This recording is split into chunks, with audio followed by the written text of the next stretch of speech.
আপনাদের আমাকে দেখলে আপনাদের একটা কথা খুব বলতে ইচ্ছা করে, বিচারের কথা। আপনারা জানেন যে আবু সাইদ হত্যাকাণ্ডের জন্য স্পষ্টভাবে যে দুজন পুলিশ কনস্টেবল দায়ী ছিল, সুজন এবং আমির হোসেন, তারা দুইজনই গ্রেফতার হয়েছে।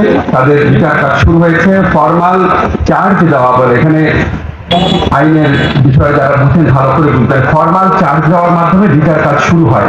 এই বিচার কাজটা শুরু হয়েছে এবং আমরা যখন বিচারের কথা বলি, আপনারা দেখবেন আপনাদের খুব যেখানে যায় আমাকে বলে বিচার দেরি হচ্ছে কেন, বিচার আরো দ্রুত করতে হবে, বিচার দেখে যেতে চাই।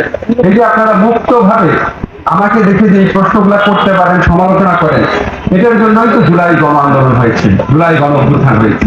এই স্বাধীনতার চর্চা সবসময় বজায় রাখতে হবে। আমরা যতভাবে পারেন আমাদেরকে জবাবদিহিতার মধ্যে রাখবেন।